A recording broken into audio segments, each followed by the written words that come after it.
Hi guys, Maikeru here. This is the Quest for Survival Hardcore Ironman series and we're on episode 49. We're doing the bossing week and this is day 6, so it's the second from last day of the bossing week on the Hardcore Ironman. In this episode we get massive Krill and Araxor luck, and finally my RNG has come and it's flooded in this episode and I've got some really lucky stuff. So let's get right into it. Starting this video off looking at my Krill tab, we already have somewhat of a Krill tab, so I'm going to disassemble all the fortunate components, but I am going to keep my stuff like Black Dragon Mask, which can be used for Master Clues. So I'll see how many fortunate components I've already saved up over the time of actually just doing hard clues on this account, and then we got to get the rest to make it 50 for an Alchemical Onyx for a Luck of the Dwarves, using the Onyx that we got from Araxor at the end of the last episode. It was time to just disassemble all of those fortunates so then I can get a big stockpile of the components to see how many more I needed. Once I disassembled all the items in my bank except for the things like that Black Dragon Mask, which I'll use for Masters eventually, I got 28 fortunate components, which means I need to get 22 more and then I can make my Luck of the Dwarves. It started off by giving me the one near the Legends Guild, which is nice and easy to get to, and it was time to start the clue grind. Every clue that I did that was an emote clue, I made sure to make the hidey holes too, which makes life so much easier. I really think Jagex is telling me to finally get 120 Hunter on my Hardcore Ironman, right? Even the textures of the pyramid in Sophonim are now Hunter icons.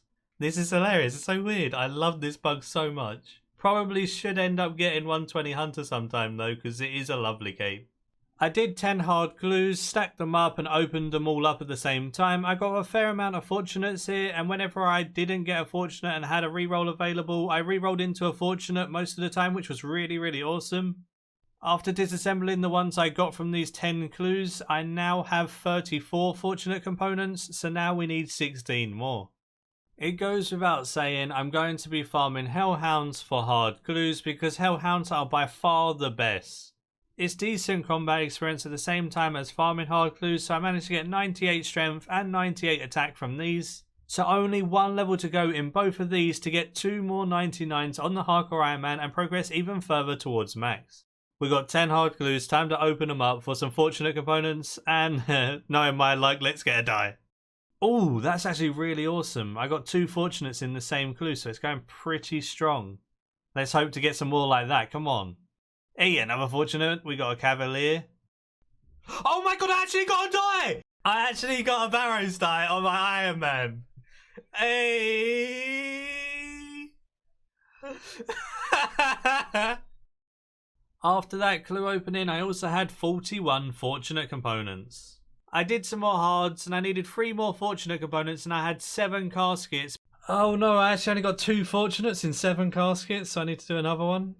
I got my first master clue from a hard, so I can do that afterwards. I know last episode I said I'd never go into the wilderness, but I got loads and loads of wilderness clues and I have to keep destroying the hard clue scrolls because I don't have the backpack yet to skip them. I got one that's digging right next to the lever in the wilderness, so I quickly went to Edgefield, pulled the lever, dug and ran back out of the wilderness as fast as possible. I really hate going into the wilderness on my hardcore. Ooh, my second master, and I actually got a magic combo, so that's our 50th fortunate.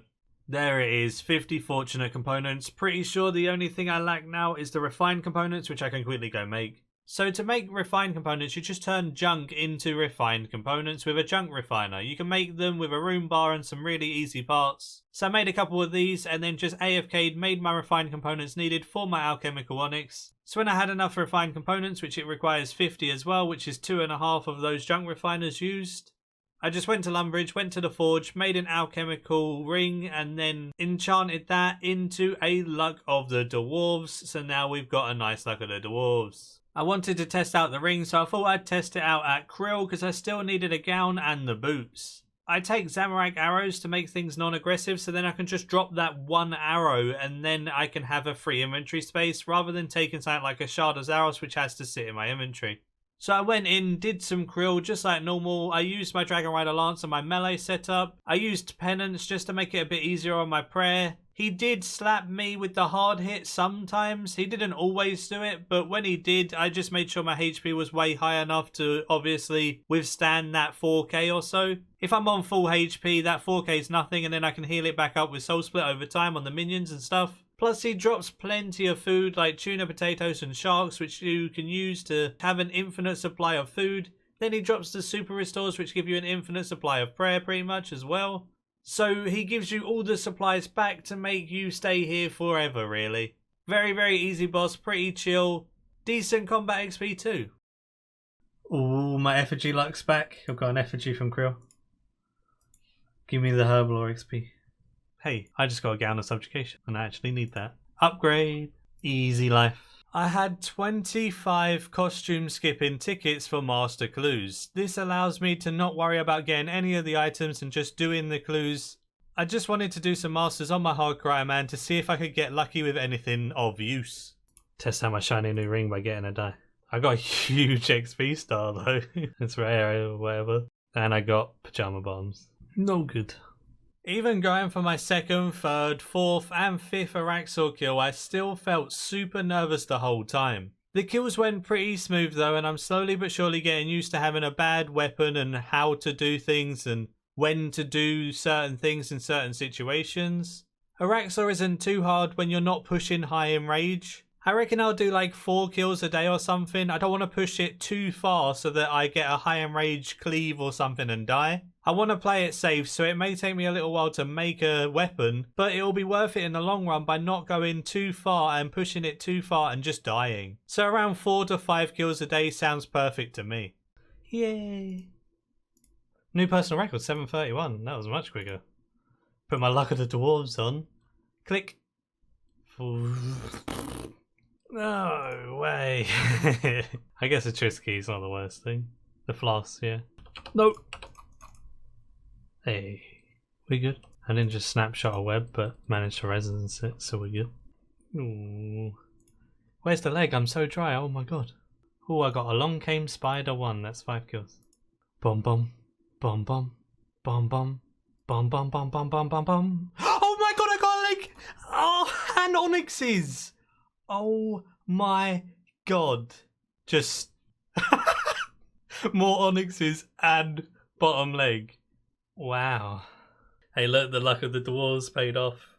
Shines and I got 1 spider leg bottom.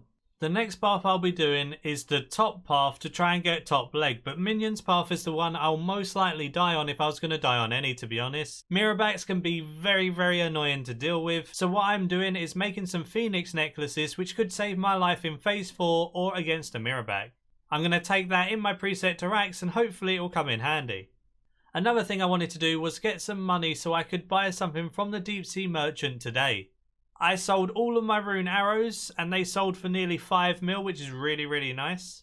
Then I had so much stuff to alch, I started on a 14 mil cash stack with tons of things to alch in my inventory. It took quite a long time because I had so much to alch, and then at the end of it I had a 23 mil cash stack. So I got 9 mil GP in just alchs. Just all of that sitting in my bank doing literally nothing. Alching it all was very, very satisfying. The next thing I wanted to do is get some Motherlode More shards so I could do the Motherlode More every day. You need 10 shards to trade it in if you don't have 115 dungeoneering to go into the resource dungeon. So I just used up all the crystal keys I've got from Slayer and Firewatch and stuff, alching all the stuff as I go, chucking all of the gems in my gem bag, trying to get as much of the Motherlode More shards as possible. I traded in my 10 Motherlode More shards today and got 23 Manifest Shadow Cores. Not that great, but not bad. The reason why I wanted those Motherlode More shards is because they have a chance of giving you a unfocused challenge enhancer. This is the same reason why I wanted to go to the Deep Sea Fishing Hub and spend some money there. The only problem is the merchant has random stock every single day, so today was a good day because it did have the unfocused reward enhancer. But it doesn't always sell it, so I can only get a limited amount here very, very rarely for 10 mil each, whereas the Motherlode More shards have a chance of giving me every day on top of this. So it just gives me more and more chance of getting these enhancers. This can be focused to a Morvran challenge enhancer, and it can give you an extra sign of life at Araxor. Any boss involved in Morvran Slayer challenge can be affected by this enhancer, and you don't have to be on the challenge to actually use the enhancer either. So now it was time to go focus it to Morvran's challenge enhancer. I now focus the enhancer for More Friends challenge. This means it has one charge. If you do the Motherlode More and you get given a More Friends challenge enhancer outright, it has 2 charges, which is even better. So hopefully doing the Motherlode More, I'll be able to get another one sometime. This then allows me to have 2 signs of life while doing Araxor, makes it so much safer for my hardcore Ironman. The only downside to this challenge enhancer is that it procs before my sign of life, so I'll use this instead of my sign of life if I was going to die, but it still gives me that extra backup that I really can fall back on and feel safe about. I feel like this is 10 mil well spent because I've spent 10 mil on an extra life anyway. This is a very similar thing. This will be added to my preset for Araxor, so I'll have 2 signs of life. I also managed to get 101 crafting from the Dragonstones I got from the crystal chests. I needed to stock up on some holy overloads, and in a previous episode I said about doing my Fellstalk and my Moshella Mushroom runs when I go to bed and stuff, so I've been doing those and I had about 200 more holies to make. So I thought I'd use that pulse score that I bought from the Deep Sea Fishing Hub for 800k so I could get the extra experience that it's going to offer and then have it explode for a 2% buff. Unfortunately, when you use that pulse score and it explodes, it doesn't actually give you the 2% buff, even if you're using it yourself on an Ironman. So that kind of sucks. It wasn't really worth 800k, but oh well, it's worth testing out, I guess. And I made my 200 holy overloads either way. Another thing I need to keep on top of is daily challenges. I did a Dungeoneering daily and got to 90 Dungeoneering now, so the only skill I have under 90 is my construction, which is very close too. Collecting 1 week worth of miscellanea, I got some more mahogany logs which will go into my machines. I then focused most of the rest in maple logs and then a little bit in herbs too. So I got some maple logs that I could use for simple parts. It actually really helps getting maple logs for simple parts now that I use a lot of augmented gear. I get through charges pretty quickly. Anyway, that's it for today. The last episode of the Bossing Week will be out tomorrow. Hope you are enjoying this week. Give it a like if you did enjoy. Subscribe if you're new for loads of future content all related to Runescape 3. I know I didn't do tons and tons of bossing in this episode specifically, but I did a lot of preparation for other things and moving forward. And I hope you don't mind mixing it up with a little tiny bit of skilling and stuff like that. And until tomorrow, see ya.